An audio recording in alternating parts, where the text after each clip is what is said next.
This is where it matters, real people and real lives. That's what politics is all about. The fact is Trump made a good start, no. Straight answers, no spin, and just a couple of pints. How many fingers have I got up? About 10. So join me for Lee Anderson's Real World every Friday at 7 p.m. only on GB News. The People's Channel, Britain's news channel. You want to know what's really going on in the corridors of power? Labour don't know what to do with you half the time, and that makes you quite lethal in the chamber. Get behind the headlines with Chopper's Political Podcast. Join me, Christopher Hope, as I sit down with the great and the good of British politics. We'll see where this ruling takes us. These are the stories shaping our nation. Chopper's Political Podcast, available now on all platforms. Listen in and stay ahead.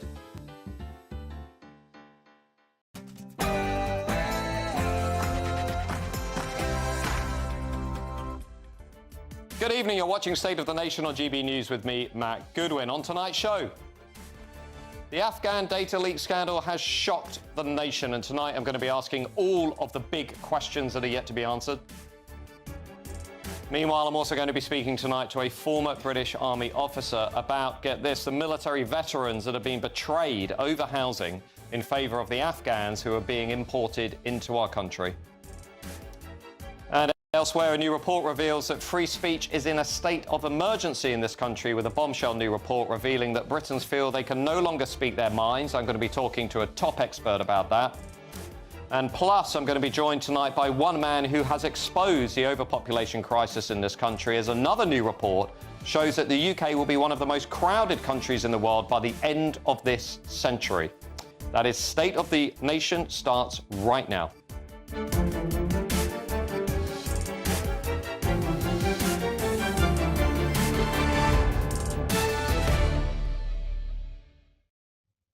Now, I'll also be joined tonight by my top panel, former Reform UK press spokesman and regular on the show, Gawain Towler, and political commentator Dominic Moffat. As ever, let me know your views tonight at gbnews.com/your say. Of course, you can reach us on X at GB News. But now it's time for the News Bulletin with Tatiana Sanchez.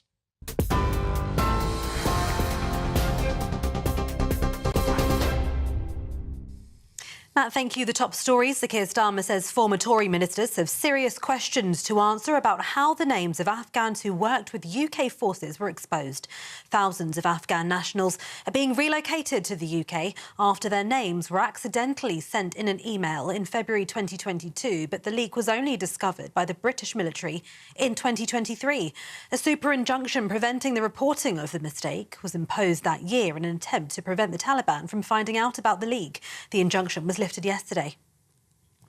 Sir Keir Starmer has suspended 4 Labour MPs over breaching party discipline. Rachel Maskell, Neil Duncan-Jordan, Brian Leishman and Chris Hinchcliffe have had the party whip removed, meaning the MPs will sit as independents in the House of Commons. Senior Labour sources have not ruled out further MPs, including from earlier parliamentary intakes being suspended later today. The move comes after 47 Labour MPs rebelled against the government's proposed cuts to welfare and forced ministers to water down their plans. Donald Trump addressed the Jeffrey Epstein files whilst meeting with the Crown Prince of Bahrain at the White House today. The US president said people who believe the Epstein files are stupid, adding the credible files should be released. The president also denied that he plans to fire Federal Reserve Chairman Jerome Powell, contradicting a senior White House official.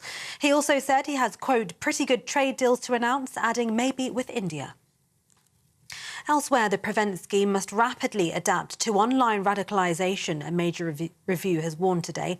It follows terror attacks by Axel Rudikabana and Sir David Amos's killer, both previously referred to the scheme. New Commissioner Lord Anderson has made 10 recommendations to overhaul Prevent's approach, including better tracking of violent ideologies and online behaviour. The High Court has ruled in favour of Lindsay Smith in her case against Northumbria Police. Smith launched a case against the force after claiming their uniformed participation in a Pride March last year broke the professional oath sworn by each police officer to act with impartiality at work. In a landmark High Court ruling today, a judge found that there would have been issues in policing with impartiality if, for example, an attempted counter-demonstration by gender-critical people had broken out. And Prince Harry's travelled to Angola to back landmine clearance nearly 3 decades after his mother, Princess Diana, had visited. Princess Harry spoke to families who live near Africa's largest minefield as part of Halo's community outreach programme, which aims to keep people safe from landmines until they're cleared by trained experts. Princess Diana advocated for landmine clearance when she visited the central Angolan city of Huambo 28 years ago. And those are the latest headlines for now. More news in an hour. For the very latest GB News direct to your smartphone, sign up to News Alerts by scanning the QR code or go to gbnews.com/alerts.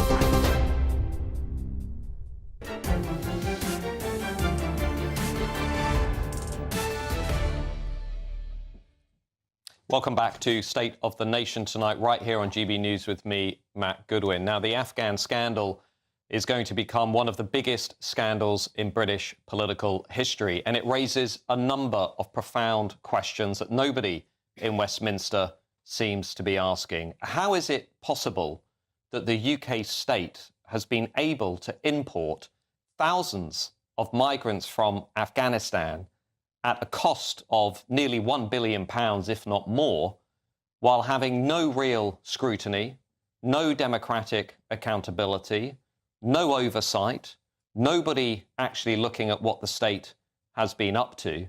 And it begs the question, if all of this has been happening without the British people even knowing about it, then what on earth is also happening in our country that we don't know about? And isn't it interesting that at the very same time as Keir Starmer, Yvette Cooper and other politicians were berating the British people for misinformation when they asked questions about things like mass migration and securing our borders, that it appears that it was the UK state that was misinforming the populace on these key issues. And that's not all. Is this why winter fuel payments were taken off British pensioners? Is this why British farms were hit with new taxes? Is this why small businesses up and down these islands were also hit with new taxes so that we could make available money to cover up this enormous scandal? And what about housing? How is it right? How is it fair that military veterans, British military veterans in this country, including one who spoke to this channel this afternoon, who has undertaken 7 tours, have allegedly been removed from their housing to make room for Afghan migrants? And how is it that the UK state, by the way, can suddenly find 2,200 spaces for Afghan migrants in housing, including on 20% of the defence estate, but cannot solve the fact that we have homeless military veterans in this country and thousands of British families who are at risk of homelessness? It's an important question that nobody seems to be asking. And who is going to be held responsible for this scandal? Who made these decisions? Who was holding power at the time? Who is going to be held accountable? That too is a critical question that nobody seems to be asking. Because when I look at this scandal, it seems to me that we're now in a country that many of us no longer recognise. It's certainly not a country that seems to be a particularly fair place. Is anybody actually scrutinising who these people are, by the way? We know, based on Freedom of Information requests, that people from Afghanistan are about 20 times more likely than the British people to commit horrific crimes like rapes and sexual assaults. Are all these people safe? Have they been vetted? And is the UK state even going to tell us the truth about what they have and haven't done in vetting who these people are? These are enormous questions that the UK state has to answer, and we will not stop asking them. As ever, I want to hear your views tonight at gbnews.com/your say. Of course, you can reach me on social media. But to discuss all of this, I'm joined now by my top panel, former Reform UK press spokesman and friend of the show, Gawain Towler, and political commentator, Dominic Moffat. Dominic, if I can start with you. These questions are enormous, and I don't think Westminster has even yet begun to grapple with them. What's your takeaway point from this scandal, this cover-up? It's a really interesting question, Matt, and it's something that we've already heard the Defence Secretary try and explain away on the Today programme, say this isn't a witch hunt. I'm not sure that's going to cut it with the British public. I think they're going to want to hear someone made a decision about covering it up, and somebody made a decision to fund the massive cost of those legal super injunctions. Now, can I just ask you a question? Because whenever I have suggested, for example, on this show many times, on this channel many times, that we need to deport the estimated 1.2 million illegal migrants out of Britain, we need to deport foreign criminals, we need to remove these people from our country, I am often told by people from the state and politicians that that would be too complex, too complicated. So my question is this. If that's too complicated, how is it then that the state can undertake the biggest evacuation programme in peacetime history under the cloak of darkness while gagging the media, importing thousands of people into this country, hiding the costs of that and keeping it quiet from the British people? If they can do that, why can't they control our borders and deport illegal migrants? That will be a question that you might want to put to a politician. What I would say is that it's quite important that the people that have been relocated to the UK through this programme worked with the UK Armed Forces. These are not people who have done nothing for the UK. Some of them did. Well, based on what we're reading in the newspapers, some of them did not. The reason they're on this list is because they did things with the UK Armed Forces. Gawain Towler, what's your read of this scandal? It seems like it's going to have enormous consequences for British politics. It's the same old, isn't it? The event, what they did, was bad. It was a disastrous thing, the email being sent out. But as always, it's always the cover-up. It's always the cover-up. And the fact is that the government covered it up. The injunction, the super injunction, the lies. There is a reform guy in Wiltshire who, in January of this year, he was being told by former servicemen and servicemen that some of the guys that have been relocated, they're not the Arab people, the ones who did work for us. These are other people. They weren't our people. And he was traduced. The Tories went for him saying he was lying. The local papers went for him saying he was lying. In the end, he was forced to resign the chairmanship. He did absolutely nothing wrong. He was merely relaying what he was being told by people on the ground. And we're talking about army quarters that were being used. And the response was absolutely disgraceful. It just struck me today, looking at the timeline of this scandal, that when Keir Starmer was standing up, berating the country for being far right and saying that everybody who was asking questions about mass migration and the borders was misinformed, what I've realised looking at the timeline is he most likely knew about this scandal when he was standing there accusing people who were saying, well, who is in our communities he will probably as being been misinformed? He will probably have been informed when he took over as Prime Minister. So it strikes me that the main agent of misinformation in all of this is not the British people, but actually appears to have been the UK state. And it's not just the Conservative Party, it's also the Labour Party. They have maintained this. Now, it's broken now, and they are trying to handle it as best they can. But, as I say, it's cover-up. The cover-up is the problem. And Dominic, what happens next? I mean, how do we actually move forward? Reform are saying we need a full-blown national inquiry into this scandal. We need to figure out who took decisions, who's responsible, what did they know and when. We need to get to the bottom of this national embarrassment, to be honest. It's embarrassing to see this play out. It's also incredibly infuriating. What's the next step in your mind? Well, I think the thing that's embarrassing ultimately is that the email was able to be sent. That is a significant risk to national security. That's the embarrassing thing. Looking after people who've served the British state is not embarrassing. What was quite interesting to see was the former Defence Secretary, Ben Wallace, today trying to say, oh, I didn't apply for a super injunction, I only applied for an injunction, someone else made it a super injunction, and then you have Grant Shapps continuing it. Obviously, it's the current Labour Defence Secretary, it's the one that's undone that super injunction. I was just going to say, I mean, there are some awkward questions here. I just want to bring up Robert Jenrick, who is suspiciously quiet today. It's unlike him, isn't it? Deeply unlike him. I'm waiting for the next Robert Jenrick video on the Afghan scandal. But there are questions over who knew what and when. There are, and I think you can have a proper inquiry, but it doesn't have to be a 5-year, 755 million inquiry. Actually, the command lines are quite short. We know some things that happened. We need to clear it up, and once it's been cleared up, I would expect a number of people falling on their own sword. I don't think you have to sack them. I think they actually, once they've been held up to public scrutiny, once people see what they did and how they did it, then they should be resigning. People have in the past. In the past, people took responsibility. Well, and what we've seen here is the complete rejection of personal responsibility, personal actions. I mean, And that's Dominic, wrong. you'd think that, but if you look at every major scandal that has erupted in British national life in recent years, you think about the rape gang crisis, you think about high-speed rail. I mean, how many people ultimately have been held responsible for what are enormous state failures? I mean, I remember Professor Anthony King wrote the book on blunders of our government, in which he went from one disaster overseen by the state to another. And one of the points he made is that very few people who are responsible for these failures are ever held responsible.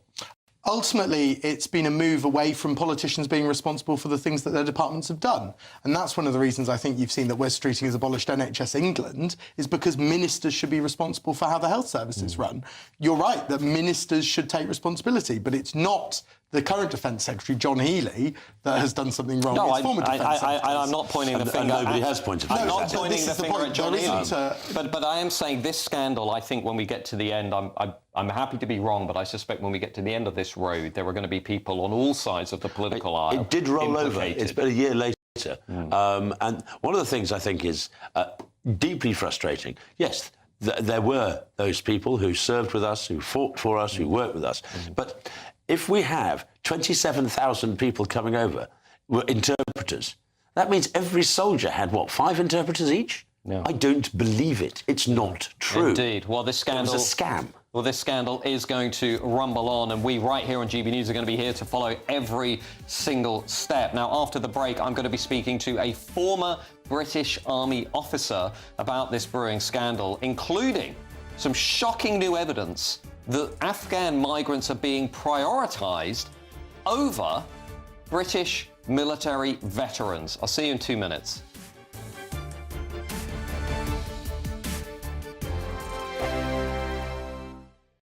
It's Patrick Christies tonight, and here we do things differently. It's explaining the absolute madness of this, doesn't it? It's explosive. I mean, this is very good. It's lively. 850. Your government sat there, Sean, and it did nothing. It's controversial. And the Middle East has been in turmoil since before I was born. It's everything you need to kickstart your evening. Everyone's had their Weetabix tonight. I love to see it. That's Patrick Christies tonight, weeknights from 9 p.m. Only on GB News, the People's Channel, Britain's news channel. GB News Breakfast. Every day from 6 a.m. What stresses you out the most? Oh, stupid people. Yeah, stupid people. Actually, I'm convinced the world is full of stupid people. Right, OK. All right, so stupid people. Why are you looking at me? Why are you looking at me? I actually wouldn't look at you, mate. You're a smart person. But no, honestly, if you were in my life, particularly when you rely on people to do things for you and they just can't see the obvious thing to do. Oh, no. But you have to be very grateful that they are doing things for you. Yeah, that's... Ellie, for me, it depends on the mood I'm in. Because if little things happen and I'm not in the right mood, then everything drives me crazy. Now, that is a very good point. So, micro-stresses. Is that what it is? But according to the Daily Mail this morning, 89% of Britons are finding the small stresses is exhausting them the most. Yeah. Things like being stuck in traffic. Yes. Hate that. The bin bag I actually breaking. don't mind being stuck in traffic. No, I do. by the I way. find it... That's honestly, OK. great on my soul. Unless it's late, I'm late for something. Although I was stuck for about 3 hours trying to get home yesterday. Oh, no. Yeah, But you see, I don't think those are micro stresses. I think they're major stresses. full-on stresses. That's what the study says, So yeah. listen, don't pass them off as, oh, it's only just stuck in traffic. That's a major thing. OK, Yeah. that's a bad major thing and it stress. shouldn't happen, OK. yeah. It says sometimes it triggers the same exhaustion as a single major life event if you have lots of these in a day. So bin bag breaking is you taking it out, losing your keys. That's a major one. Yeah. That's major for me. People who walk slowly, that is so irritating. Forgetting to charge your phone overnight, forgetting to put the bins out, not being able to find an outfit. You know what I really hate? Really, really grinds my gears? What? Is when I either let someone out, and when I'm in the car, Yeah. I let someone out and they don't say thanks, or I stop and let them cross over and they don't go... That's irritating. Then I go... Well, I tend to agree with you, Paul. GB News, the People's Channel. Hi, I'm Michelle Dewberry, and my show is your opportunity to cut through all the noise and dive in headfirst to some robust debates. Ideas clash. Situation, No, isn't it? no, Because the because failure is... you're the failure is... deliberately avoiding my point. Nothing's held back. And if you think this is the end of it, wait for more. And we do not shy away from the difficult stuff. Sometimes I want to shake people and say, if only you understood. So join me on Jubes & Co. weeknights at 6 p.m, only on GB News, Britain's news channel.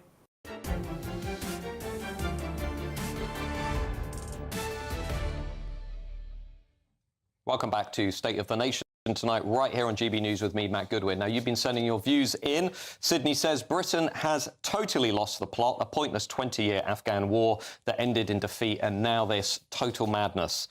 Monty says 100,000 Afghans are eligible for these resettlement programs. It sounds like there were more Afghans doing jobs for the army than there were people in the British Army. And Steve says more proof as if any were needed that British governments over the last 30 years have acted against the interests of the British people. Indeed. Well, as we discussed before the break, the government has been exposed over its disastrous blunder with the Afghan data breach scandal, which not only saw nearly 7,000 Afghans come or set to come to the UK, but also the government placing a super injunction on the story for 2 years. It's truly shocking stuff. But what has been arguably even more shocking has been the revelation today, as covered earlier on GB News, which is that Afghan migrants have been prioritised for housing at the expense of former service personnel. Well, with me to discuss this is Henry Bolton, former British Army officer. Henry, thank you for your time this evening. Now, I watched this interview on the Martin Daubney show. I've since looked it up online and double-checked this. We have a military veteran here, 7 tours, saying that he was removed from accommodation to make room for Afghan migrants. I'm going to ask you the question that I think millions of people are going to be asking tonight, which is what on earth is going on? Yeah, I think we're all asking that, Matt. You know, Gwaine just now, I was listening to the conversation just now, Gwaine was absolutely right. You know, the first thing is that this data breach took place. You know, how on earth did that happen? And then how appallingly has this been handled since that point? But if I can, because I think it's absolutely relevant to all of this, to clarify that for people that there are 2 schemes. The first one was what's called ARAP, ARAP, which is the Afghan Resettlement or Relocation and Assistance Policy, which is the one that the country discussed some time ago and was largely the result of lobbying from ex-military officers who'd been in Afghanistan and Iraq and so on, but primarily Afghanistan in this case, saying, look, these people are at risk now, seeing as, you know, given the circumstances of the coalition withdrawal from Afghanistan, so they're at risk. We owe them a duty of care to bring them back. So that was a conversation that was had nationally. I personally had serious reservations about that. I'll come back to why in a moment. But then we had the data breach. Now, you know, put aside how that happened, that obviously is the one that's been, if you like, covered up by the Ministry of Defence. And we should specify that this has been in the bailiwick of the Ministry of Defence, not the Home Office. The Home Office, as I understand it, opposed this. But what that was the Afghan response route. And that's what it was called. So 2 similar names. Now, the people on that data breach were people who, as I understand it, were denied access to the United Kingdom for whatever reason, and I don't know all of the range of reasons, but for whatever reason, they were denied sort of relocation to the UK under the first scheme. So these are people who we've said no to. But then that data breach occurred, and the Ministry of Defence has said, well, hang on a minute, we've now put these people at risk because they were on that list as being associated with us, therefore we need to bring them back to the UK. Now, I think there is a whole series of incredibly poor judgments there, and linking the 2 together, i.e. with the reservations I had about the first scheme, I know, and at one time I ran human counterintelligence for a NATO operation, and one of my jobs was to root out individuals working for the NATO mission, local nationals who were passing information, intelligence, if you like, to the enemy, to the opposition. Now, I know, because I was running joint military, civilian and US Marine Corps stabilisation teams in Northern Helmand for 2.5 years. I know, because I dealt with it firsthand, that a number of the local nationals working for the coalition in Afghanistan were, without question of doubt, passing intelligence to the Taliban for 2 reasons. One, ideological support, and the other because their families were being threatened and they, in other words, were being coerced into passing that information on. Now, as far as I'm concerned, that poses an ongoing risk to the United Kingdom since. And to address your question, Matt, about the accommodation, my understanding is, and I'm trying to confirm this, but I've heard it from one very reliable source, somebody who left the army as a result of this, that people in this latter scheme, so in other words, the people who'd already been denied, but then the data breach occurred, so we brought them in under a duty of care. Ben Wallace did. That was his initiative. Those people are being accommodated in military accommodation, in military garrisons. Put that together with the security threat that I've just mentioned, and you go, what on earth's going on? And military personnel have been tasked with supporting those people, for example, driving them around because they don't have driving licenses and so on. So you've got, there's a whole lot of incredibly unbelievable judgments and decisions that have been made here, and then it's all being covered up. So, and the other thing I would just say is we've also discovered today that a Labour-run council has been putting Afghan migrants into decent hotels, giving them free English language lessons, among other things. And at the same time, that council has been struggling, arguably failing, to provide accommodation for military veterans. Now, every time I go to Keir Starmer's Twitter or X feed, I notice he talks a lot about fairness, but there is something about this scandal that actually smashes that British sense of fairness apart. What happened, Matt, to the contract with the veterans? For years now, we've talked about looking after our veterans. We are absolutely not doing that. You compare what the United States does with its Veterans Association. They've got the free health care, they've got the dental care, they've got the accommodation, they get help retraining and so on, all after they've left the military. It's ongoing throughout the rest of their lives. In the United Kingdom, we should be ashamed of ourselves the way that we treat our veterans. Well, listen, Henry Bolton, thank you for joining us this evening. I don't mean to cut you off. We're just pressed on time because we've got a lot of guests and debates to have. But thank you, Henry Bolton, for your time tonight. Indeed, let's put British military veterans first. What's so hard about that, you might ask? Well, I'm joined now by my panel, former Reform UK press spokesman Gwaine Towler and political commentator Dominic Moffat. Dominic, Henry Bolton there basically saying we got a major security problem. Well, look, the UK is nearly 6 million houses short. That's what the INVI initiative says.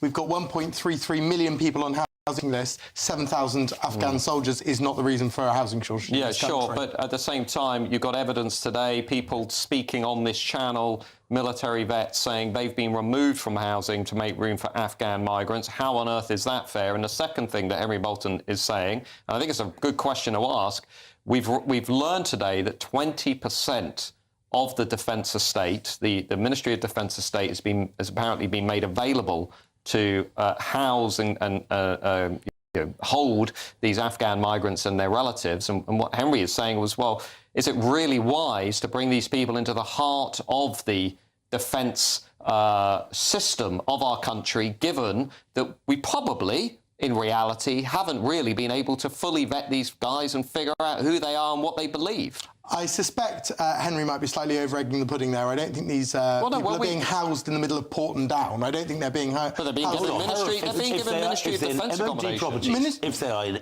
MOD housing properties, they are next to MOD facilities. There's no escaping that, because we don't put soldiers in Benbecula in order that they serve in Aldershot. You live in Aldershot to serve in Aldershot. So the idea that they're somewhere else, no, they are on site.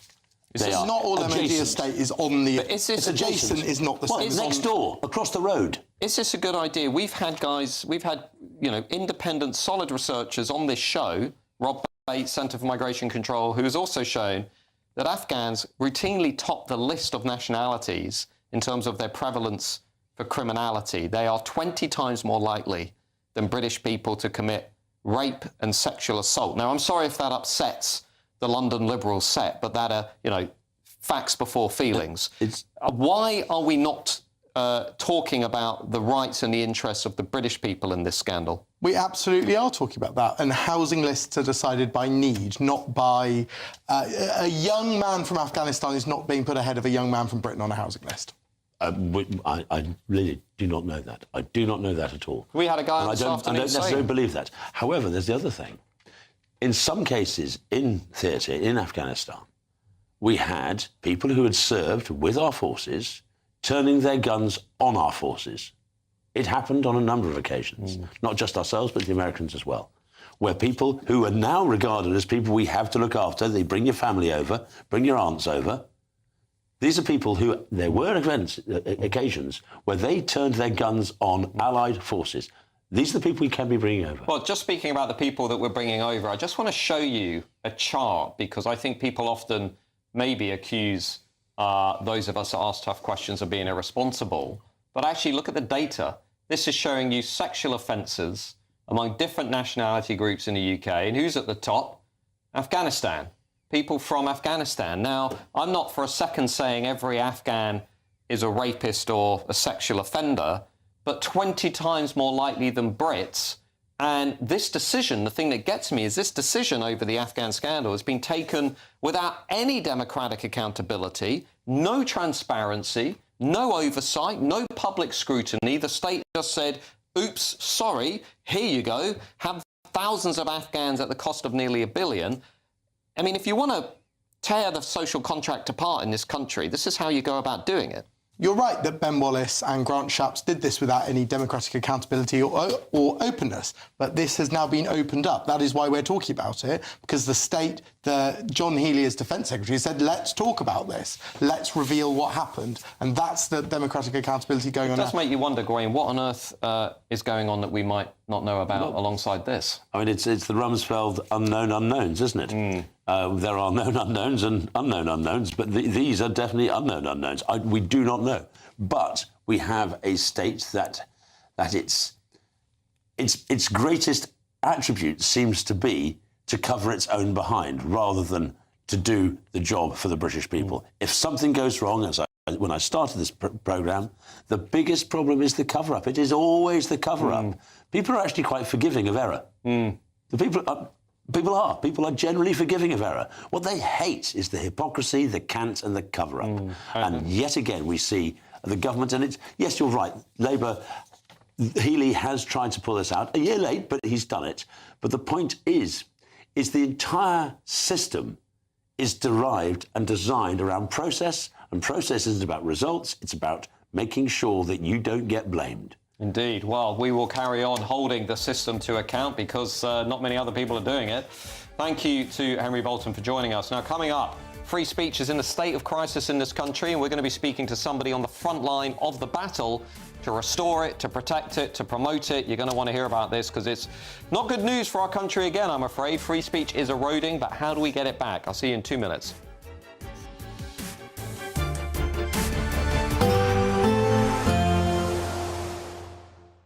Dinner under the stars tonight? That reminds me of our travel insurance. You mean All Clear Skies? All Clear Travel Insurance sponsors GBNews Travel Destinations Forecast. There's the risk of some more heavy, thundery downpours affecting eastern parts of Europe as we go through the rest of this week. But across western areas towards the Canary Islands, Madeira, across much of Spain and Portugal, it's largely fine on Thursday. Decent amount of sunshine and feeling very warm or hot in that sunshine as well. Some showery rain likely across much of Italy, drier towards the south, but across parts of Greece, Turkey, there will be a fair few showers on offer. A drier theme for many through the end of the week. All Clear Travel Insurance sponsors GBNews Travel Destinations Forecast. Hello again, very good evening to you. This is your Met Office weather update for GB News. Now, as we go through the rest of today, overnight and into tomorrow, we're going to see some wet weather pushing across western parts, and here there is the risk of some thunder. We've already had quite a bit of cloud and rain across the southwest today. That's because of a weather system that's pushing its way in, and it's going to continue to make its way northeastwards as we go through the next 24 hours. As a result, some hefty rain pushing across parts of Wales overnight and some outbreaks of heavy, possibly thundery rain feeding in across Northern Ireland too. Further east, it's dry with clear skies, a few fog patches possible for some eastern parts of England, but for all, it is going to be a relatively warm night. Pretty warm indeed, actually, across the west. Most places seeing temperatures staying well in double figures. As we go through tomorrow morning then, a west-east split across many parts of England and Wales. Brighter, sunnier towards the east, more clouds, some wet weather towards the west. Across Northern Ireland, a fairly cloudy start and there could be some heavy bursts of rain around. Similar across the southwest of Scotland, but elsewhere across much of Scotland it's a fine sunny morning, albeit there will be a bit of low cloud affecting parts of Orkney and Shetland. Then as we go through the day, the cloud and outbreaks of rain feed a little bit further eastwards, but nonetheless, some eastern parts staying dry through much of the day and just turning a bit cloudier as we go into the afternoon. The heaviest rain will be towards the western parts of Northern Ireland. Risk of some intense thunderstorms here. Temperatures for all likely to be a degree or so higher than today, which means we could be looking at highs of around 28 or 29 Celsius in the southeast. Then looking ahead to Friday, and there will be some further showery rain on offer, most of it towards the northwest, but a few outbreaks will feed further south and east, although some southeastern parts probably avoiding all of it and staying dry with some decent bright sunny weather and temperatures even higher still. We could be looking in the low 30s. Fresher and wetter as we go through the weekend. Good Afternoon Britain isn't just about us. The wonderful thing about this programme is it's about everyone watching. It's an interactive programme. Well, there absolutely is something to see here, and we're going to be talking about it more. Whether it's breaking royal news, please bring us up to date, or indeed a particularly punchy speech in the House of Commons. Very, very curious. We bring it to you live, and then we bring you live reaction as well. That's Good Afternoon Britain, weekdays from midday. Only on GB News, the People's Channel, Britain's news channel. Mornings don't have to be tiresome, especially if you have the right company. Wake up to news as it happens, opinion and debate, and of course, a little bit of entertainment too. Because when the kettle's on, we're on. That's Breakfast on GB News, a show worth waking up for. Every morning from 6 a.m. Only on the People's Channel, Britain's news channel. We'll spread the news, you spread the word.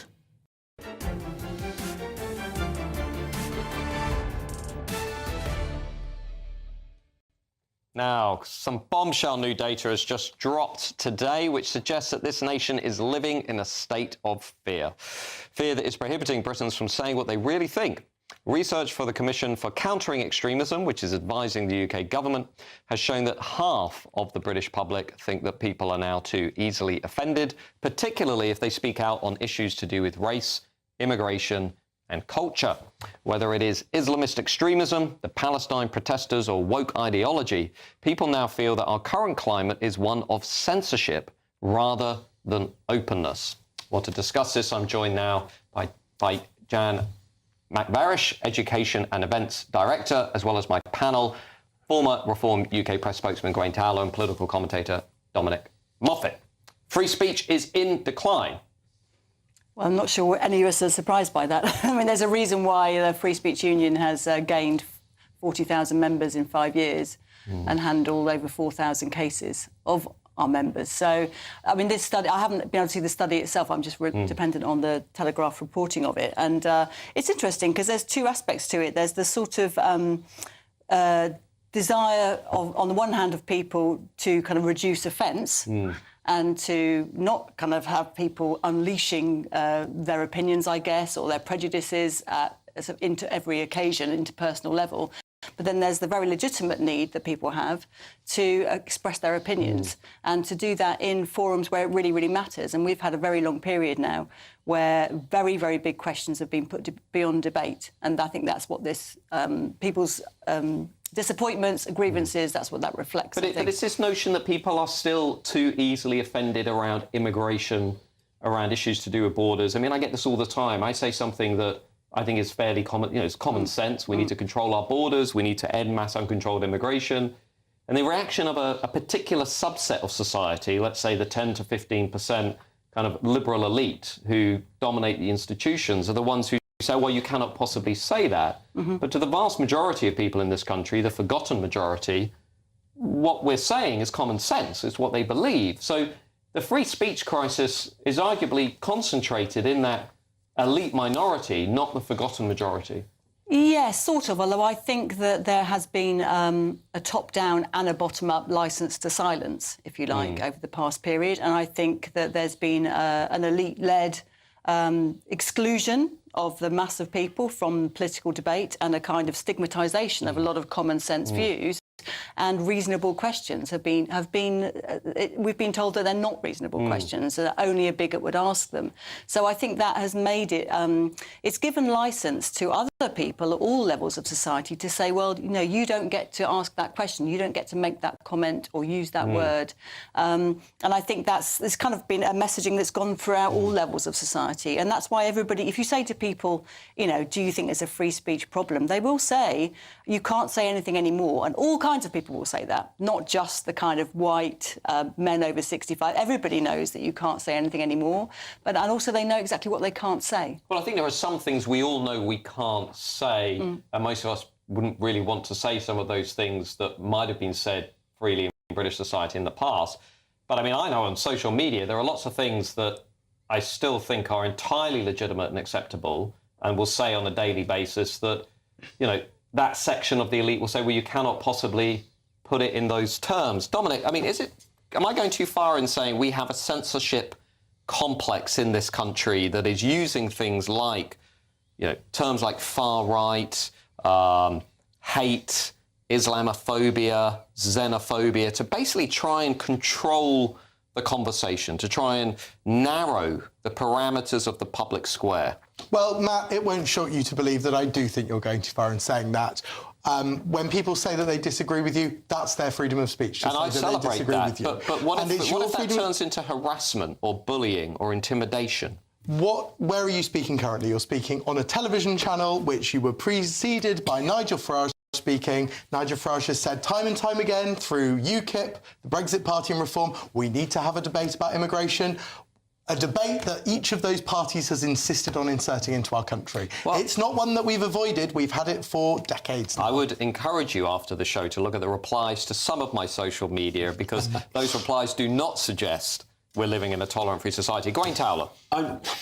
One of the problems I think with that we're facing is that what woke has done is weaponised good manners. We all want to see good manners, yeah? We don't want to insult people for no apparent reason. We try not to be unpleasant. That is just how we are as a people, as a nation. However, you should never legislate for good manners, and that's what we seem to have been done. And the university, be it in the public wheel, we've become to the point where you have to have good manners. No, we don't have. It's nice to have good manners. We don't have to have good manners, and that's the difference. It's the things that are carefully created through culture over time, over generations, that, as Gawain says, you know, special things that have come from our history of individual freedom, free expression, and liberty, and so forth. And those are the things that I feel we seem to be losing as a country. I mean, the one example that stands out to me recently was Labour MP Lucy Powell, who, in response to the country saying we want an inquiry into the rape gangs, we want to get truth and justice for these girls, her response was, well, this is a dog whistle. This is, you know, basically what she was saying is she thinks this is just a bit racist. And how do you come to that view where something that is so, you know, common, it's considered common sense by the vast majority of people in this country, members of the elite class say, no, you shouldn't say that?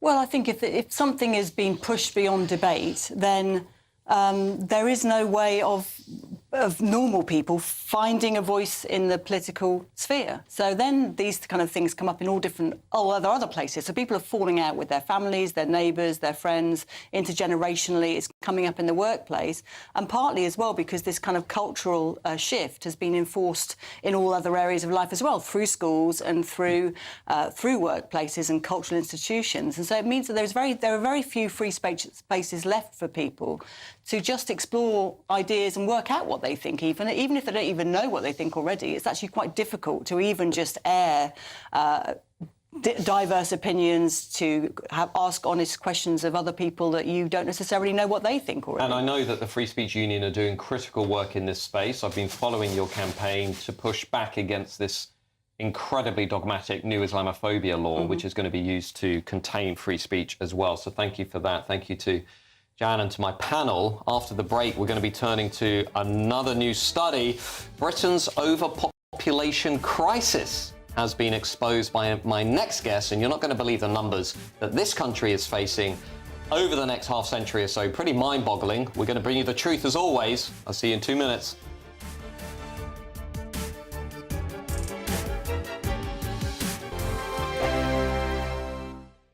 At GB News, we love to hear from you, our loyal community. So drop us a line at gbnews.com/yoursay. There you can talk to each other and also to the presenters live on air. gbnews.com/yoursay, because GB News is your channel, Britain's news channel. Hi, I'm Michelle Dewberry, and my show is your opportunity to cut through all the noise and dive in headfirst to some robust debates. Ideas clash. Situation, no, because the failure is you're deliberately avoiding my point. Nothing's held back, And if you think this is the end of it, wait for more. and we do not shy away from the difficult stuff. Sometimes I want to shake people and say, if only you understood. So join me on Jubes & Co. weeknights at 6 p.m. only on GB News, Britain's news channel. Good Afternoon Britain isn't just about us. The wonderful thing about this programme is it's about everyone watching. It's an interactive programme. Well, there absolutely is something to see here, and we're going to be talking about it more. Whether it's breaking royal news, please bring us up to date, or indeed a particularly punchy speech in the House of Commons. Very, very curious. We bring it to you live, and then we bring you live reaction as well. That's Good Afternoon Britain, weekdays from midday. Only on GB News, the People's Channel, Britain's news channel.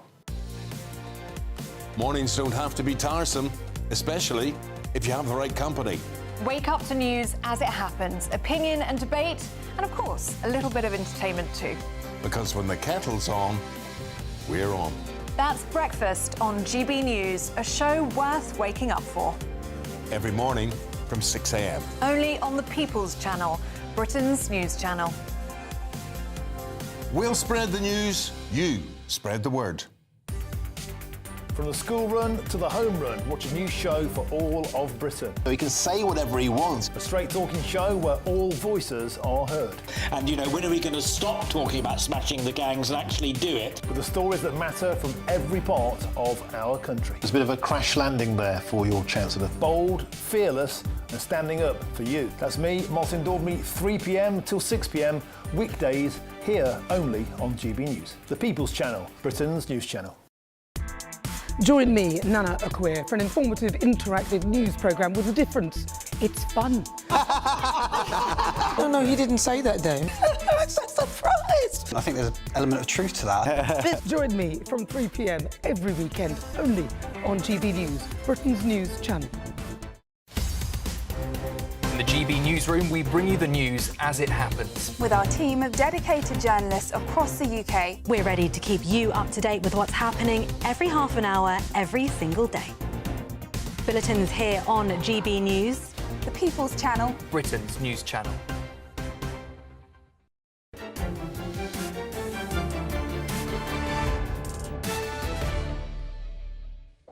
Welcome back to State of the Nation, right here on GB News with me, Matt Goodwin. Now, in the last 3 years alone, more than 2 million people have entered Britain. Indeed, our population has risen by 9.2 million people in the last 25 years. It is the most absolute rapid increase in our national history. Now, you might hope that our national leaders would have a plan for this unprecedented influx of people, but of course you would be wrong. My next guest has authored a very important new report that not only shows how the UK could become the most crowded country in Europe, but that 70% of the country believes the government has no plan for managing this overpopulation crisis. Well, I'm joined now by Lord Hodgson to discuss this important report, Don't Stop Thinking About Tomorrow, Studies of Population Pressure and Prosperity.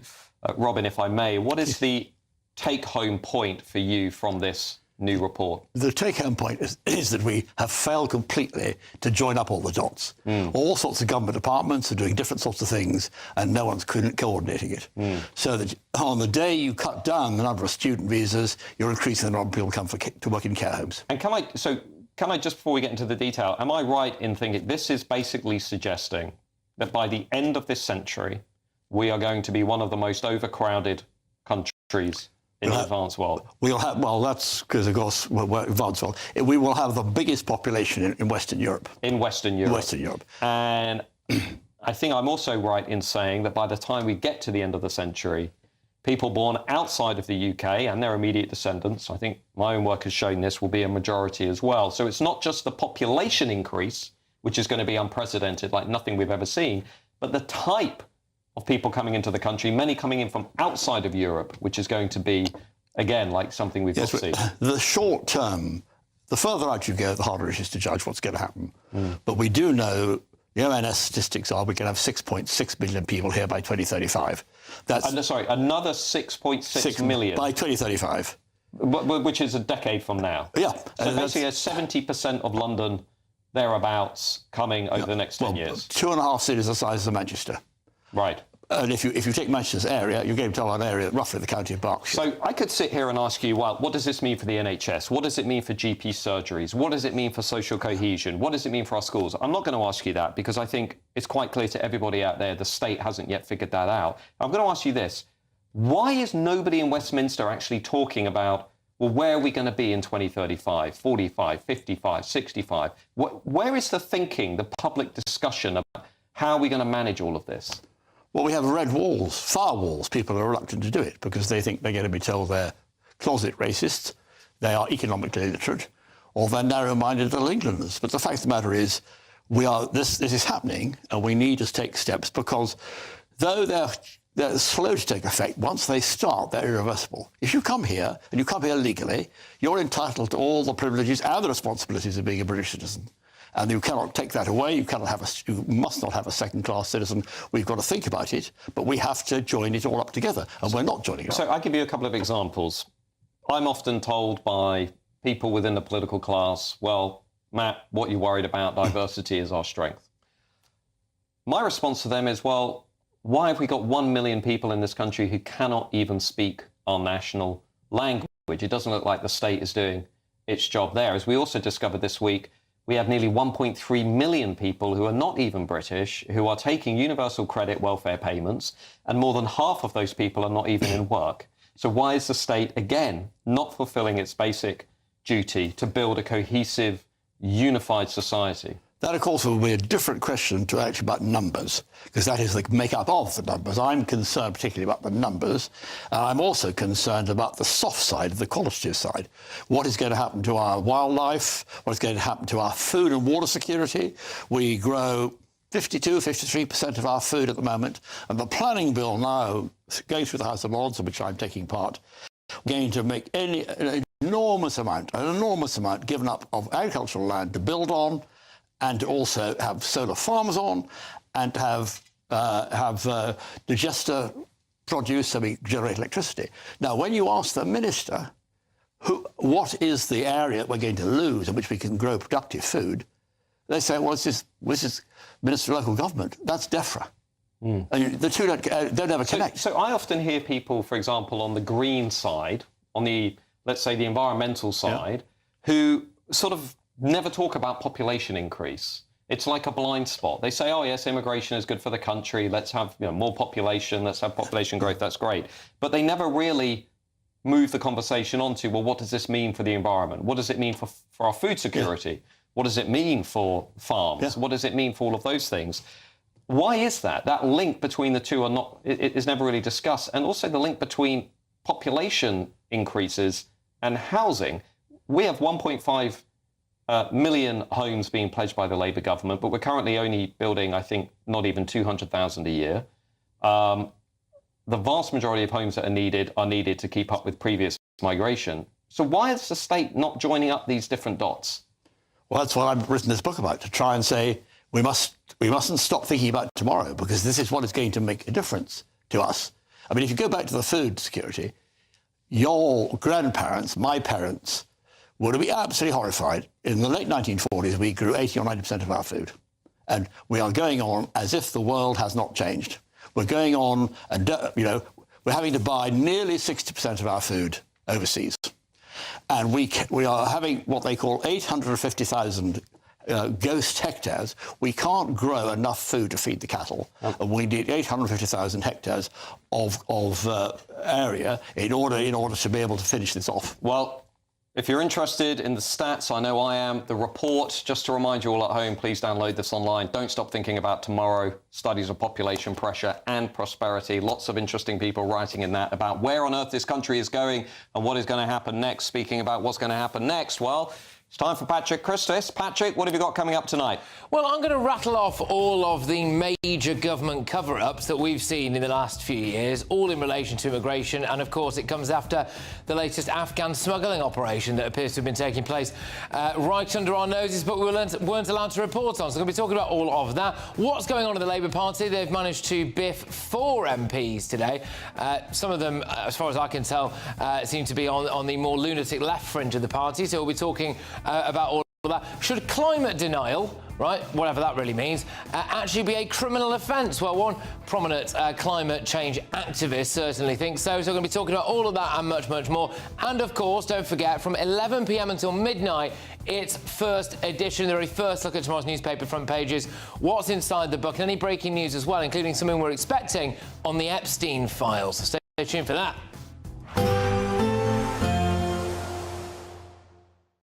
Expect a warm front, moving from the kitchen right through to the rest of the house. Boxed Boilers, sponsors of weather on GB News. Hello again, very good evening to you. This is your Met Office weather update for GB News. Now, as we go through the rest of today, overnight and into tomorrow, we're going to see some wet weather pushing across western parts, and here there is the risk of some thunder. We've already had quite a bit of cloud and rain across the southwest today. That's because of a weather system that's pushing its way in, and it's going to continue to make its way northeastwards as we go through the next 24 hours. As a result, some hefty rain pushing across parts of Wales overnight, and some outbreaks of heavy, possibly thundery rain feeding in across Northern Ireland too. Further east, it's dry with clear skies, a few fog patches possible for some eastern parts of England, but for all, it is going to be a relatively warm night. Pretty warm indeed, actually, across the west. Most places seeing temperatures staying well in double figures. As we go through tomorrow morning then, a west-east split across many parts of England and Wales. Brighter, sunnier towards the east, more cloud, some wet weather towards the west. Across Northern Ireland, a fairly cloudy start, and there could be some heavy bursts of rain around. Similar across the southwest of Scotland, but elsewhere across much of Scotland, it's a fine, sunny morning, albeit there will be a bit of low cloud affecting parts of Orkney and Shetland. Then, as we go through the day, the cloud and outbreaks of rain feed a little bit further eastwards, but nonetheless, some eastern parts staying dry through much of the day and just turning a bit cloudier as we go into the afternoon. The heaviest rain will be towards the western parts of Northern Ireland. Risk of some intense thunderstorms here. Temperatures for all likely to be a degree or so higher than today, which means we could be looking at highs of around 28 or 29 Celsius in the southeast. Then looking ahead to Friday, and there will be some further showery rain on offer, most of it towards the northwest, but a few outbreaks will feed further south and east, although some southeastern parts probably avoiding all of it and staying dry with some decent bright sunny weather, and temperatures even higher still. We could be looking in the low 30s. Fresher and wetter as we go through the weekend. A positive outlook through the night will power through to a bright day ahead. Boxed Home Battery Storage, sponsors of weather on GB News. £54,321 cash could be yours. Cash that you could spend however you like. It's like having an extra £1,000 each week for a whole year to play with. Someone is guaranteed to win this amazing amount of cash. So make sure that someone could be you. For another chance to win £54,321 cash, text cash to 63225. One entry costs £2.50 plus one standard network rate message. Or text bonus to 63225. 5 entries cost £5 plus one standard network rate message. Go to gbnews.com/win. Entries start at £2.50. Call 0903 686 3232. Calls cost £2.50 plus your network access charge. Or post your name and number to GB14 PO Box 8690 Derby DE1 9TT. UK only. Entrance must be 18 or over. Lines close at 4 p.m. on the 1st of August. Please check the closing time if listening or watching on demand. From the school run to the home run, watch a new show for all of Britain. We can say whatever